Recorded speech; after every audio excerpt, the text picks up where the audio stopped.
Урматтуу аксакалдар, агалар, эжелер, эни карындаштар, бардыгыңыздарга Кудай Тааланын тынччылык, аманчылыгы болсун.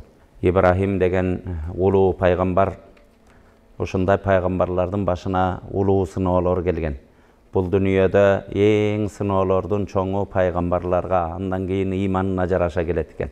Бул дүйнө ушундай бир сыноонун казаныдай. Бул дүйнө бай да сыналат, кедей да сыналат, чоң да сыналат, кичине да сыналат. Эркек да сыналат, аял да сыналат, жаш бала да сыналат, чоң киши да сыналат. Сыноо дүйнөсү экен. Ошо Ибрахим пайгамбар кары барып калганда балалуу болуп, анан Кудай Таала ошо турган жеринен ошо ымыркай баласын, анан өзүнүн байбичесин алып барып, азыр биз барып аткан ыйык Мекке, ал кезде эч бир жандык жашабаган өрөөн болгон. Ошол жерге ташта деген буйрук болот экен. Ошондан атына мингизип алып барып таштап, анан ошол жерде кылган дуасы бар, урматтуу бир туугандар. Робби жаал хазал балада амина ва жунубни ва бания ан набудал аснам. О Аллахым, ушул турган өрөөндү, ушул турган шаарды сен Кудайым ушул жерге тынчтык бер. Анан менден тарай турган урук тукумду Кудайдан башка нерсеге сыйынып калгандан сакта деп Ибрахим пайгамбардын дуасы эле. Анан Куран тафсирлеген аалымдарыбыз ушундай дейт.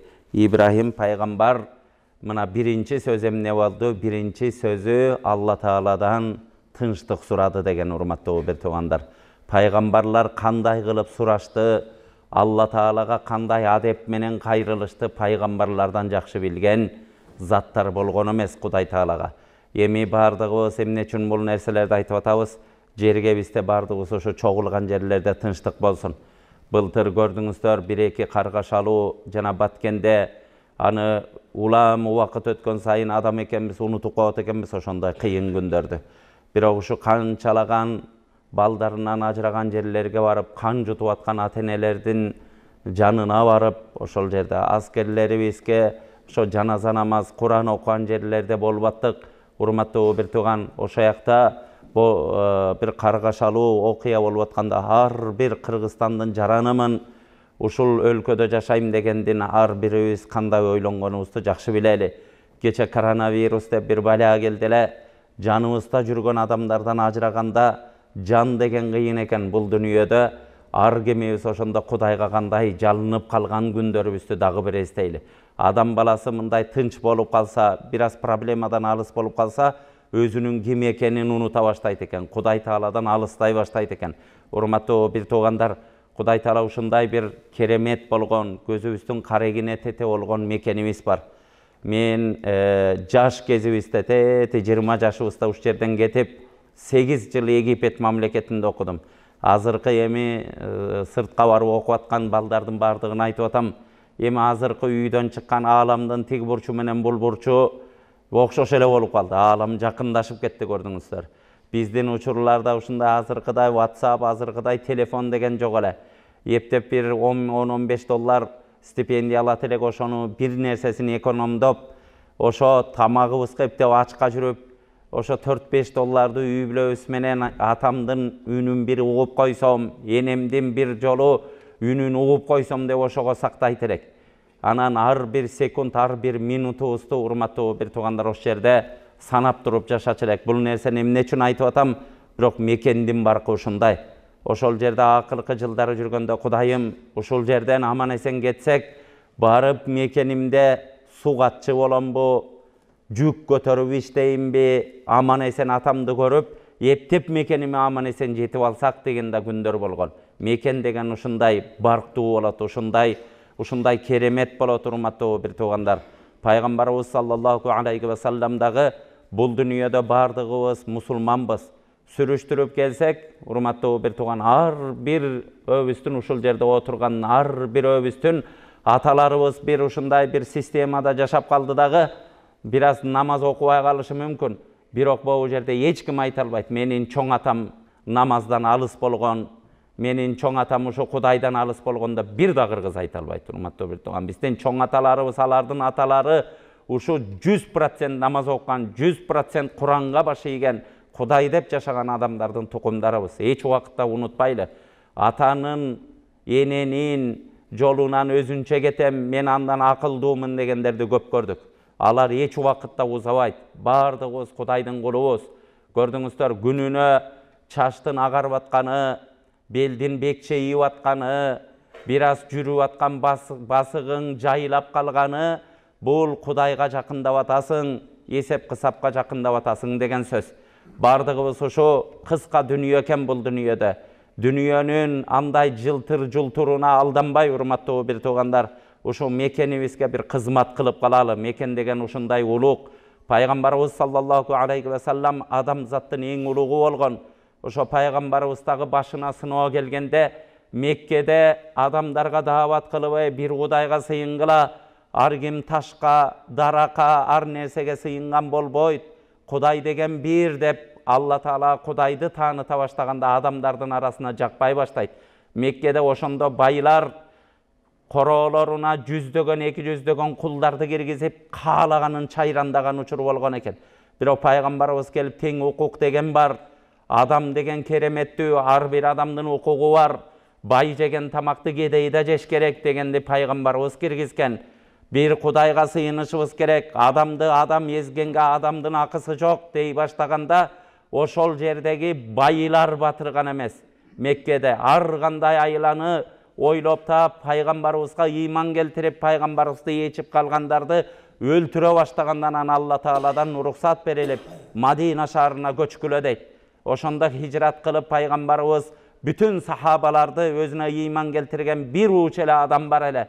Башыңарды куткаргыла силер, көчүп кеткиле деп көчүрбейип, эң акырында өзү калган.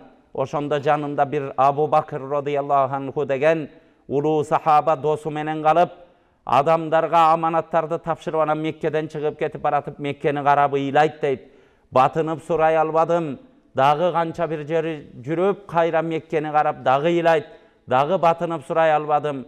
Үчүнчү карап ыйлаган кезде, я Расулаллах, о Алланын пайгамбары, эмне Меккени карап ыйлап атасың дегенде, ошондо ереркеп өзүң карман албай, о Мекке, сенин бооруңда менин киндик каным тамган жерсиң, сенин үстүңдө адамзаттын бактысы болгон, кыяматка чейин адамзатты бактылуулукка сүйрөй турган Куран түшкөн жерсиң, сенин үстүңдө пайгамбарлар баскан жерсиң, дүнүйөдөгү эң ыйык жер сенсиң.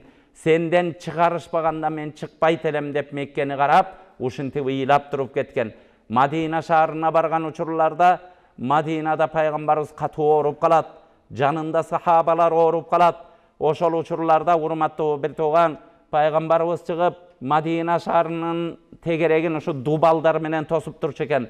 Ошо дубалдарды кучактап, о Аллахым, Меккени кандай сүйө турган болсом, Мадинага ошондой сүйүү бер деп көп дуа кылат эле. Дуалары кабыл болуп, пайгамбарыбыз Мадинаны ушундай сүйүп калган. Жерди сүйүп жашаган, урматтуу бир тууган, ал башка. Бардыгыбыз ушул жерде дуа кылалы. Кудайым, киндик каныбыз ушу Кыргызстанда тамды. Мына ушул жерде 4 мезгил алмашып турган, көчөсүнө чыксаң жапжашыл болуп турган, тоолары бар, булактары бар. Ушул жерде ата-бабамдын сөөгү жаткан. Ушул жерди мага насип кылгансың, Кудайым. Кудайым ушул мекенге да сүйүү бер деп биз да дуа кылалы. Карасаңыздар, пайгамбарыбыз ушундай Мадинаны сүйөт эле. Бир жака кербенге чыгып, бир жолоочу болуп башка жака чыкканда, жанындагы адамдар айтат, кайтып келатканда, пайгамбарыбыз жаш баладай болуп ушинтип минип келаткан минегинин үстүнө ушинтип тура калып Мадинаны карайт эле дейт. Шашылып ушинтип Мадинага шашылат эле дейт. Урматтуу бир туугандар, бул пайгамбарлардан ала турган өрнөктөр. Ушу пайгамбарыбыз өзүнүн мекенин сүйгөнбү? Биз дагы ар бирибиз мекенибизди сүйөлү. Кыргызстандан Кудайым, ушул жерге Алла Таалага шүгүр келтирели. Алла Таалам ушу Кыргызстанда төрөлтүп, ушул жердин паспортун көтөртүп, ушул жердин абаасын жуткуруп, суусун жуткуруп, ушул мамлекетке жаран кылып койгон Кудай Таалага шүгүрлөр болсун. Бирок шүгүрдүн үстүндө, урматтуу бир туугандар, шүгүрдү кантип кылат? Кур'ан-ы Каримде Алла Таала лаин шакартум ла азиданнакум. Эгер менин берген ниматтарыма, жакшылыктарыма шүгүр келтирсеңер, мен аны сөзсүз дагы көбөйтүп ашырып берем дейт Кур'ан-ы Каримде. Алла Тааланын колунда бардык, жеп аткан рызкыбыз дагы, көрө турган күнүбүз дагы, биздин бактылуу бактысыздыгыбыз дагы Алла Тааланын тагдыры менен болот. Урматтуу бир туугандар, аалымдар айтат, Кудай Таала ушундай адам баласынан бир жолу мен ушу байкеден бир жолу барып акча сурасам, бир жолу кадырыма жараша бериши мүмкүн, экинчи жолу бериши мүмкүн, үчүнчү жолу адам баласы урматтуу бир тууган, үчүнчү жолу ар бир адам жаман көрөт. Бирок Кудай Таала сурабаганды жаман көрөт. Алла Таала сурагандарды сүйөт. Кудай Тааладан дайыма дуа кылып сураналы. Аалымдарыбыз айтат, батинкеңдин боосу жок болуп калса да, Кудайым, Кудайым ушу батинкеме боо бер деп сураган адамды Кудай сүйөт дейт, көрдүңүздөр. Ушундай кичикей нерсе болсо да Алладан сурап үйрөнөлү. Дайыма өзүбүзгө тиренбейли. Мен маданияттуумун, мен билимим ашып ташып кеткен, мен ушундай бир гений болуп калган деген адамдарды көп көрдүм. Бирок адам эмне? Адам бүгүн жашсың, 5 жылдан кийин эмне болосун Кудай билет.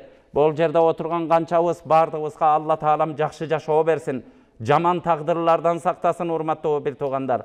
Жаман тагдырларды канчалаганын көрүп атабыз. Органдарынан ажырап калган, ички органдарын алмаштырам деген адамдар күнүнө муфтиятка 5-тен 10 адам келип атат, көрдүңүздөр. Жап-жаш жигиттер келип ушу бөйрөгүн пересадка кылыш керек болуп атат, боорду алмаштырыш керек болуп атат. Адамдарда ушундай көйгөйгө туш болуп калгандагы толо араларыбызда. Бардыгыбыз барга көппөй, ушу жокко чөкпөй, Алла Таала деп Алла Таалага тиренип жашаганды үйрөнөлү. Ушу мекенибизге шүгүр, эми мекенибиздин шүгүрүн кантип беребиз десек, чында ушу мекенге кызмат кылалы бардыгыбыз. Кудайым, Умар радыйаллаху анху деп пайгамбарыбыздын сахабасы ушундай улуу зат болгон. Алла Тааладан, о Аллахым, мага адамдардын түйшүгүн менин мойнума жүктөп койгун. Ошо түйшүктү көтөрө алгандай менин белиме дагы, өзүмдүн денеме дагы күч кубат бергин деп дуа кылат эле. Кудайдан биздин дагы ошо улуулардын дуасын кайталап кыларыбыз. Ушу кара курсактын кулу кылбасын Алла Таала.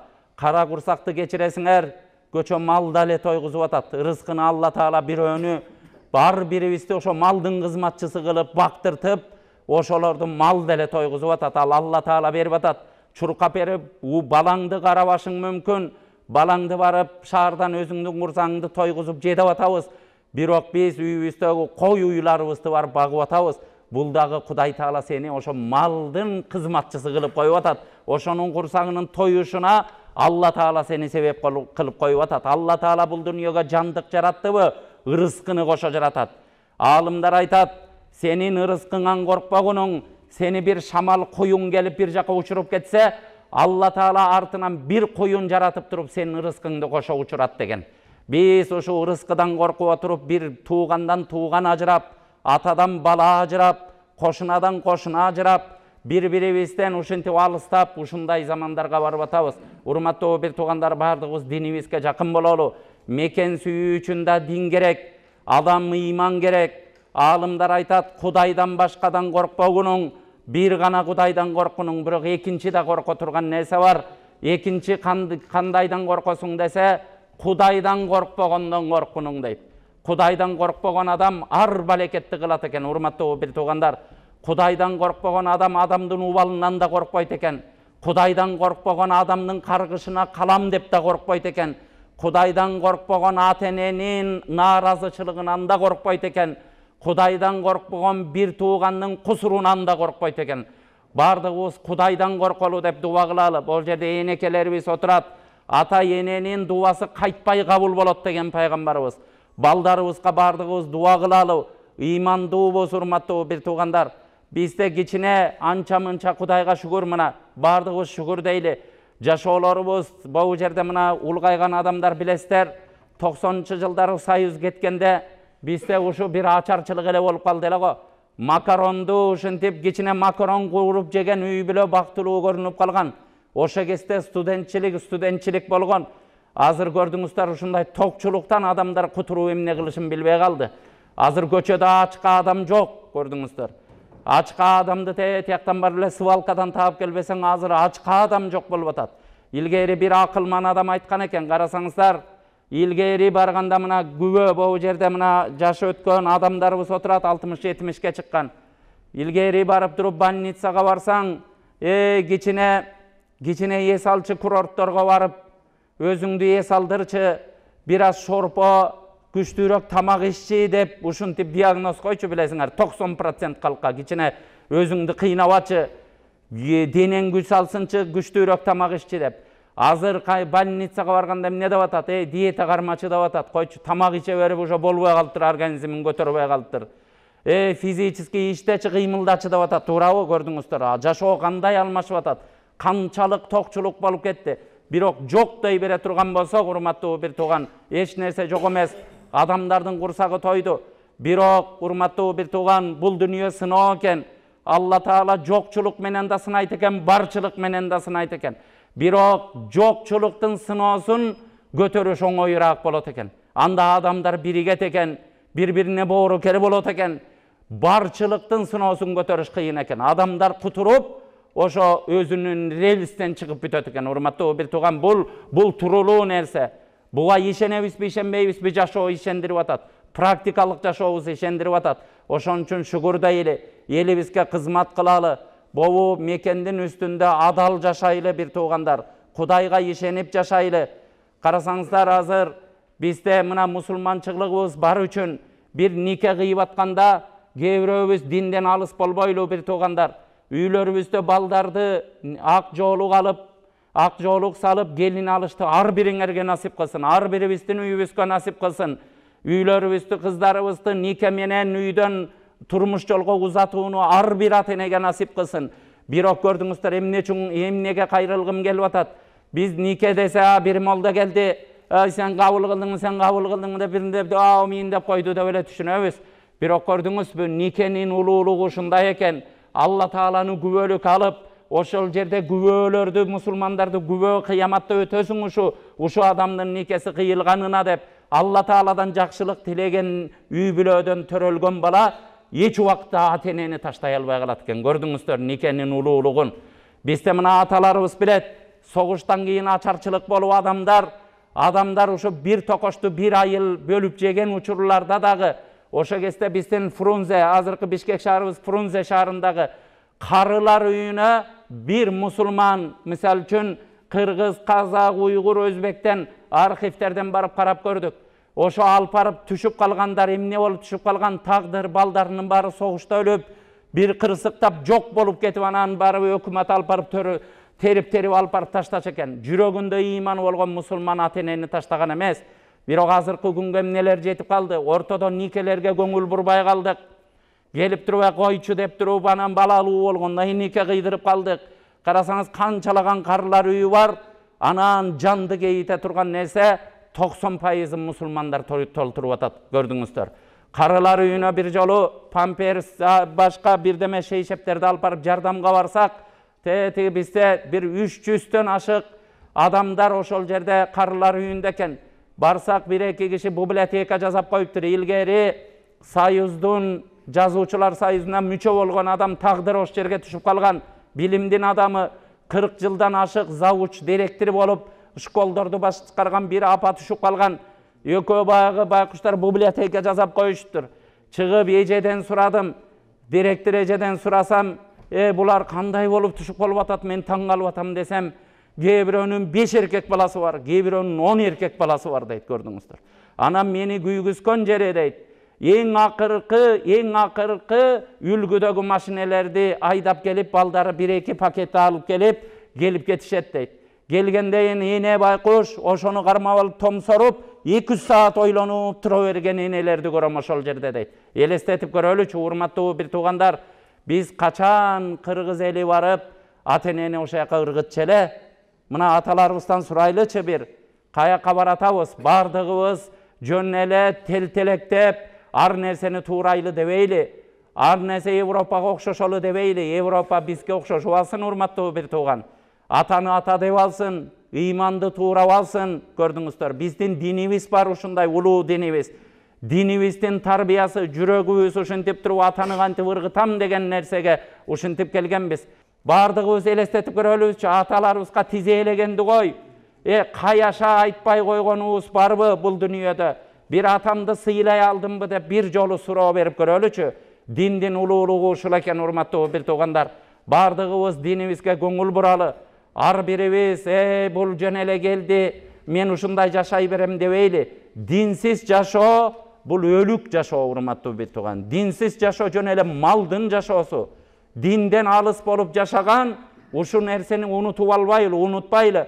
Динден алыс жашаган мал деле жашап атат андай болуп. Биз адамбызбы, акылыбыз барбы? Кудайыбыз менен бир жашайлы, Кудайыбызга байланыштуу бололу. Анан урматтуу бир туугандар, негизги айтарыбыз, азыр мен жана баштадым. Кудайым ушу мекенибизге кызмат кылып өтүүнү Кудай Таала насип кылсын. Бул дүйнө ушунда ар кандай сыноо келет экен. Сыноолорго туруштук бере турганда күч кубат берсин. Үйлөрүбүздө карыяларыбыз, наристелерибиз болсун. Бирок негизги кайрыла турган нерселер, бир туугандар, бардыгыбыз бири-бирибизге жардам берели. Бардыгыбыз бир мамлекеттин жараныбыз, ушу Кыргызстан деп жүрөбүз. Карасаңыздар, өзгөчө кыргыз улутундагылар бардыгыбыз ушу кемчилигибизди билип алалычы. Биз ушу ысырапка, баягы оюн күлкүгө, көңүл ачмайга аябай жакын калык экенбиз. Мейли эми тойлорун мындай коюп коелем, тойго тийишпей туралычы. Бирден оңдойлучу, баарын айта бербей. Бирок бул жамандык болгон жерлерде, урматтуу бир тууган, жамандык айтып келбейт экен да, туурабы? Жакшылыкты пландап алып кылат экенсиң, баламды үйлөнтөм деп 5 жыл акча тыйын чогултуп, ушинтип пландайт экен жакшылыкты. Жамандыкты пландай албайт экен да адам. Кимге гарантия бар бул дүйнөдө? Мен 70-ке чыгып өлөм, 80-ге чыгып өлөм деп колубузда паспортубуз жок биздики. Кудай сактасын, ата турат, бала кетип калып атат. Чоң ата турат, небере кетип калып атат. Улуу бир тууган турат, андан 20 жаш кийинки бир тууганы кетип калып атат. Кудай сактасын, өлүм деген ага экен, ар бирибиздин башыбызга келет экен. Муну өлүм жөнүндө сүйлөбө десең дагы, күллү нафсин заиқатул маут деп Куранда, ар бир жан ээси өлүм даамын татпай койбойт дейт. Өлүм шербетин ар бир жан ээси бир күнү татат деген. Бардыгыбыздын башыбызга жакындардан ажырайт экенбиз, атадан энеден ажырайт экенбиз, бир туугандан ажырайт экенбиз. Бирок ошол учурларда мейли той союн айтпайлы дедик. Бирок жамандык болгон жерлерде да биз ысырапка кирип атабыз, урматтуу бир туугандар. Келип алып туруп бири-бирибизге атаандашып, карасаңыздар, мал союп, ал жерде биздин шариятыбызда таксырлар. Ошо бир жамандык чыккан үйдө 3 күнгө чейин казандын кайнашасы макруу деген.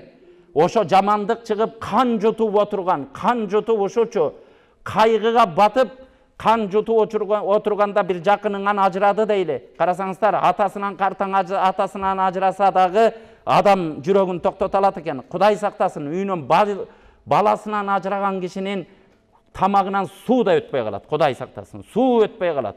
Ошентип өзүн дендароо болуп аткан адамды барып туруп, элестетип көрөлүчү. Барып туруп анан бырчылдатып ошол жерде мал союп, бырчылдатып ошол жерде эт жеп отурган, ошо шариятты албаганда деле акылга туура келип атабы? Карасаңыздар да, карасаңыздар. Илгери биздин ата салты дейт. Ата салт, илгери биз көчмөн эл болгонбуз. Тоодон тоого жашаганбыз. Анан ат чаптырып, балаңча каза болду деп анан угузчу, алар 1-2 күндүк жол менен келчи. Ресторан, кафе деген жок болчу ал учурда. Анан келип, анан коюп, анан ошентип мал союлчу ал учурда. Эми көрдүңүздөр, анда ата бабанын жашоосунда жашайлы десек, баарыбыз эле тоого чыгып боз үйгө жашай берели. Эмне үчүн ремонт кылып үйлөр жашап атабыз? Анда соткалар деле ыргытып ийели, биздин аталарыбыз сотка менен сүйлөштү беле. Карасаңыз, жөн эле бир эптеп эт жештин айласы болуп ата бабанын салты, башканын салты. Бул ата бабанын салты деген өзүнчө нерсе, урматтуу бир тууган. Салтка, бизге шариятыбызга туура келген салтыбыз кыргыз элинин салты. 98% кыргыз элинин салт санасы шариятка туура келет экен. Анткени ата бабаларыбыз шарияттан алган. Бирок кээ бир маселелерде ар бирибиз оңдошубуз керек да. Муну бир молда айтып бергенем менен болбойт. Бул жерде мына мамлекетте кызматкерлер отурат. Бул жерде канчалаган ар тармактуу адамдар отурат. Баарыбыз аракет кылалы да, баарыбыз. Койгула, ушундай экен, кой бирөөгө залакабыз тийбесин деп. Бир бай адам, бардар адамдын жакыны кетип калса, мейли анын алы келет экен. Бир сойсо, ага теңелем деп туруп, айылдарда, өзгөчө эми чүй жергесинде да бир аз малдар азыраак союлат эмеспи? Нарында билесиңер, Ең аз сойгон, ең кедеймин деген 2 мал таап келет де, 2 жылқы таап келет. 2 жылқы, 1 жылқы 100 000 сом болуп атат, көрдүңүздөр. 2 жылқыны 200 000 алып келеби? Дастаркон деген азыр тойдон бетер жайылып атат, көрдүңүздөр. Барганда тойдо андай жайылбайт, барып көрсөң. Аны канчага жайып атабы? Бул кырсык деген, өлүм деген бирөө менен токтоп калат деп эч ким гарантиясы жок да.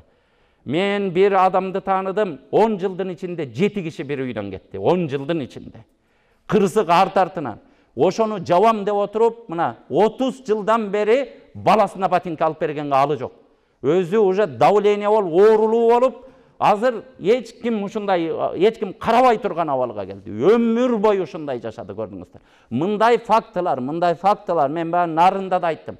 Ар bir айылда 500 түтүн киши болсо, 30-тан 40-тан семья ушундай абалга түшүп калган. Жалаң өлүмдүн айынан башын көтөрө албай турган жашоого келген, көрдүңүздөр. Суицидтер ушундан ушу себептери бар экен. Жана балдар өзүн суицид кылып, өзүн жанын кыйып койгон, сен жардынын баласысың, сен ботинке кийбедиң, кембагалчылыкка түшүп калып турганан ошондой жолдорго барып атат. Мунун кесепеттеричи санап турсаңыз толтура. Мына өлгөндө сойдум дейби? Мына bir эң болбоду деген нарында 1 жылкы союп атабы? Андайын 3-лик, 7-лик деген бар. Эптеп бирден койдон соёт, эптеп бечара. Анан 40 дейт 1 торпок соёт. Анан эстелик тургузам деп дагы 1 торпоктун баасын кетирип аны курат. Анан аш берем деп дагы 1 жылкы соёт. Бүткөнчө бүтүп калып атпайбы? 1 миллион сом. Эсептегенибизде 1 миллион сому кетип атпайбы? Bir кембагал бечара минтип эптеп араба сүйрөп 5 баланы багып аткан киши 1 миллион сом 1 жылда кеткенде отуруп калабы? Аны барып туруп кредит алып атпайбы, үйүн коюп коюп. Намыс атасына соя албай калды деп айтат. Элдин бетин кантип карайм деп туруп анан 1 миллиондан анан кутулуп көрсүнчү ошол адам. Араба сүйрөгөн адам кутула алабы? Ойлоп көрөлү да, көрдүңүздөр. Биз кур намыс деп туруп ушуга кирип атабыз. Чүйдө да бир аз азыраак, бирок урматтуу бир туугандар, бардыгыбыз ойлонолу, мындан айыгалы. Башка булуттар деле жүрөт, эмне ал Куранды билбейби? Өзбек, уйгур, даргин, мына бу жерде лизгин, дунган, эмне деген улуттар, татар, биздикинде бырчылдатып мал жеп атканын көрдүкпү, таксырлар. Бир ойлонолу да, мейли тойго тийишкен жокпуз жакшылыкка. Бирок бу жамандык учурларда мекен дейбиз, бирок мекенибизде бири-бирибизге ушундай бооро урубай мамиле кылып атабыз да, көрдүңүздөр. Бооро урубай мамиле кылып атабыз. Ага теңелишем деп туруп адамдар эмне деген кембагалдыкка барып атат. Анан жана bir кишини биз 1,5 жыл көмөт экенбиз. 1,5 жылга чейин эң кедеймин деген адамдын миллион болбосо да 1,5 миллион сомдон ашык акчасы кетет экен, аны көмүп бүткөчөчү. Андан кийин Кудай сактасын, кайра экинчиси каза болуп калса эмне болот алчы? Өмүр бою кедей жашайт деген кеп. Өмүр бою ошо баласына ботинка алып бере албай, баласын мектепке алып бара албай, ушундай абалда калат деген көп. Өзүнүн ден соолугу кетет, ойлонуп отуруп ошончо карызды. Түрмөлөрдө Кудай сактасын, ушул жерлерде бардыгыбыз Кудайым өмүрүмдө менин тагдырыма түрмө көрсөтпө деп дуа кылып коелучу, келиңиздер ичибизден дагы. Кудайым эч кимге мындай жамандыкты көрсөтпөсүн. Ошо жерге жыландын баласын алып барбасын. Бардыгыбыз эптеп жаңылып жазгандарды да Кудайым ошол жерден аман эсен чыгып, аман эсен эркин жашашын Кудайым насип кылсын Алла Таалам. Күнөөлөрүн кечирсин алардын дагы. Жаңылып жазгандын Алла Таала бардыгына тооба эшиктери ачык. Кудайым тообаларын кабыл кылсын. Бирок урматтуу бир тууган, менин айтайын дегеним, жалаң ушинтип карызга батып, атамды көмөм, ага 7-лик берем, 3-лик берем, 40 берем, аш берем деп отуруп, кредитке кирип, кредитти төлөй албай, ден соолуктан ачырып, канчалаган жүздөгөн адам түрмөгө кирип кеткен бар, ошо кредитин төлөй албай. Биз ошону кылып атпайбызбы? Коомчулук ошого түртүп атпайбызбы? Кантип ошо атаңа аш бере албай калдың? Атаңа деп отурупчу, урматтуу бир тууган, бул шариятта көрсөтүлгөн нерсе эмес. Үйдө ошо кан жутуп, жакынынан ажырап аткандарды кошуна деген эмне? Кошуна деген ошондо кошуна болот. Ошо кошуналары алып келип ошолордун курсагын тойгузуп турсун дейт. Сырттан келген адам Куда келди, Кудаң келсе көп болсо 5 сааттык жолдон келет. 5 сааттын жолдон келгенче жолдо 100дөн ашык кафе турат азыр, көрдүңүздөр. Азыр адамдын бардыгы машина минип жүрөт. Салып алсын ар бириңиз. Биз да Куда болуп барганда термос салып кой артыңа, тамак салып кой. Сөзсүз барып ошо кыйнап адамды басып алып, ошол жерде өзү кан жутуп аткандын үстүнө кайра кан жуткузуп, ошол жерде жеш керекпи? Көрдүңүз, жамандык болгон жерлерге көп бардык. Ал ажырап боз үйдө боягында жатат, бер жагында 5 бир тууган ойлонуп базарда чуркап жүрөт. Ойлонуп бири-бирине кантип ушуну жылкы соёбуз деп эсептешип, канча бир туугандар ажырап кетип атат. Бир туугандын жашоосу бирдей болбойт экен, характери да бирдей болбойт экен. 5 бала болсо, ошонун 1-2 ата-энеге жакын болот экен. Калганы бир мерестер туулуп калат экен. Бүткөндө сен чыгар, мен чыгар, сен жашооң жакшы го, ушуга өзүң эле союп койбойсуңбу? Бир туугандар канча ажырашып кетип атат, көрдүңүздөр. Тагдыр жашоо болуп атат го, же калп айтып атсам айткыла. Андай болгон жок деп. Ушуну көрүп атабыз да. Бир туугандар бири-бири менен катышпай калып атышат. Сен да ата эмеспи, эмне үчүн байлыгыңа мактанасың? Мен жашоом көргөн жоксуңбу? Ити байы чыгып атат да, көрдүңүздөр. Ошого биз карап туруп кой десе болбой түртүп атабыз. Кой, муну президентибизден бери айтып атат. Президентибиз жарлык чыгарды муну, койгула ушуну кармайлычы деп. Президентибиз билесиздер, мурун кырсыктап турган учурларында тагдырын жакшы билебиз. Атасынан, энесинен, баласынан ажыраганда да бир мал сойдурткан эмес. Анткени атасы динге жакын киши болгон экен. Ошол учурда сойгонго мүмкүнчүлүгү бар беле, союп коет эле, көрдүңүздөр. Бирок ушуларга үлгү болоюн деп, кийин биз жолукканда да айтты.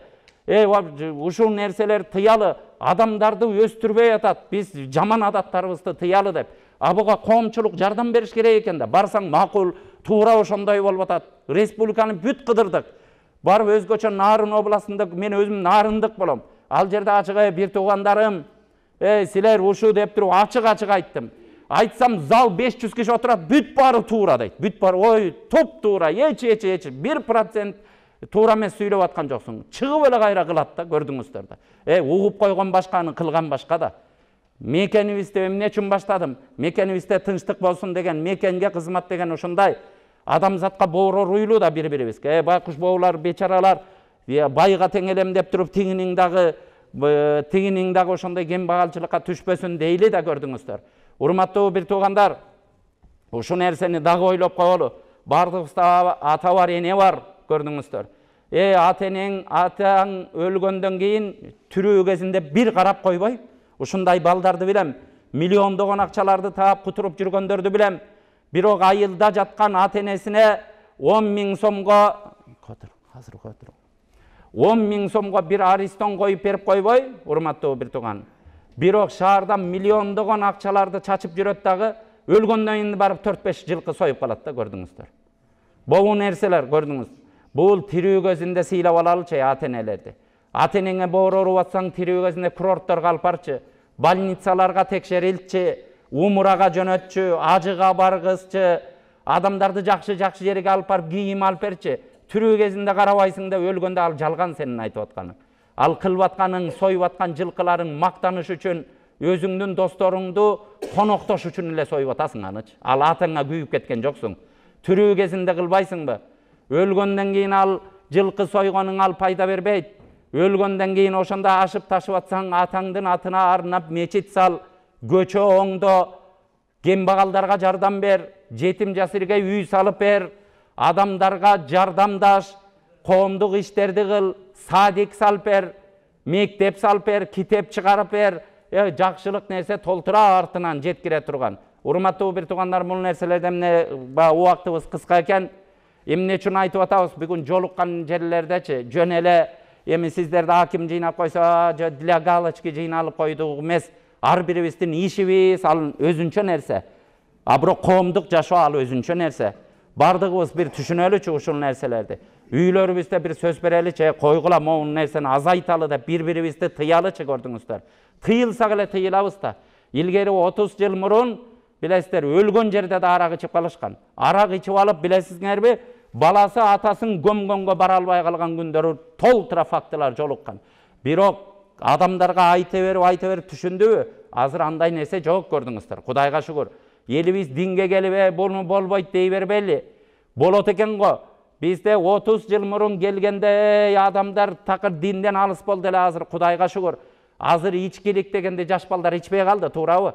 Илгери мына бу байкелерибиздин учурунда бир класста 15 бала окуп чыкса, ошо 15 өтөң ичкен. Анын 10 сөзсүз бир конченный алкаш болуп кетишкен. Билесиңерби, ошондой жашоону жашаганбыз да, туурабы? Такыр алкаш болуп чыгып калган. 4-5 мында анда-санда иче турган болгон. Азыр bir класста 15 баланын Кудайга шүгүр 10 ичпейт. Диндин урматы менен. Мечиттерибиз жаштарыбызга толду го, оңолсо оңолот бекенбиз көрдүңүздөр. Алымдарыбыз чыктыбы, дүйнөнү дүңгүрөткөн балдар чыгып атабы? 111 мамлекетте биздин кыргыз жигит бар тур, биринчи местен алып келди. Арабтарды артка калтыртып, Куран окуу боюнча. Өзүп атабызбы? Башка жактарында оңдойлуу урматтуу бир тууган. Бул нерсе бул коом бардыгыбыз аракет кылышыбыз керек экен. Ал ар бирибизге иншалла Кудайым эми той сойдогу исрапты айтпай эле коеюн. Биз өзгөчө эле чалчактап атабыз да. Эми аларды кое туралчы, бирден тыялы. Бул жамандыктагы ысырапкорчулукка бардыгыбыз бир көңүл кылып берели. Бул жерде энекелер отурасыңар, балдарга да айтып, балам, мени эне дегениң чын болсочу, мени курортко жөнөтчү, тирүү кезимде көрөйүнчү. Мага жакшы кийимдерди алып берчи. Умрага адамдар барып атат, умрага алып барып келчи балам. Мени жакшы мамиле кылчы ушул учурда. Ошону айталычы, мен өлгөндөн сен жылкы сойгонуң кереги жок деп эле айталычы, көрдүңүздөр, урматтуу бир тууган. Антип мактанганыңдын кереги жок, ал мага пайда деле бербейт деп. Бири-бирибиз ушинтип тарбиялайлычы балдарыбызды. Энесин карап, атасын карап койбойт. Кээ бир ооруп аткандарды көрдүм. 3 жыл төшөккө жатып калган тагдыр экен энелер. Балдары батырбай, үйдөн үйгө которуп, өзү пастелде жаткан кемпирди үйдөн үйгө которуп, улам бир баласынын үйүнө бир жума, ал жерден жакшылык көрбөйт, үйдө уруш, аялы менен баласы кырылыш, экинчи үйгө алып кетип, кор болуп жүрүп өлгөндөн анчыркап барып жылкы союп коюп атат. Анда эне десең ошо тыпырайтып бакта ошол жерде. Сени да курсакка көтөрүп баккан го, өмүр бою жүрөгүнө көтөрүп багып атат го. Бардыгыбыз ошону балдарда туура түшүнүш керек. Булар өтө чоң көйгөйлүү нерселер болуп атат. Бардыгыбыз буну туура түшүнөлү. Урматтуу бир туугандар, бири-бирибизге айталы, койчу деп өзгөчө эркек кишилер барып ушундай жамандык жерлерде жаназа окуйлу, андайын бар топурак салып туруп ошол жерден тарап кетиш керек. Алыска барсак дагы ошо жүк болбой, Куда эле дебей, кой, ыраазыбыз биз. Тойго келип аткан жокпуз, жыргалга келип аткан жокпуз. Сага кайрат бер, биз кеттик деп. Азыр жолдун баары кафеге кой, ачка барып аткан эч ким жок, азыр ачка жүргөн киши жок. Урматтуу бир туугандар, бул нерселерге өтө олуттуу мамиле кылалы. Алла таалам бардыгыңыздарга тынччылык, аманчылык берсин. Эл жерибизге Кудайым береке берсин. Бири-бирибизди уга турган, бири-бирибизге сый кыла турган ынтымак берсин. Кудайым ушундай жаман ысырапкорчулуктан, бизди ушу бири-бирибизди кордогондон Кудай таала алыс кылган болсун. Бардыгыңыздарга чоң рахмат. Вассаламу алейкум ва рахматуллахи ва баракату. Амин. Алхамдулиллах, вассалату вассаламу аля расулиллах. Жараткан Аллахым бардыгыбыздын ниет ихластарыбызды кабыл кылсын. Кудайым дүнүйө элине тынччылык берсин.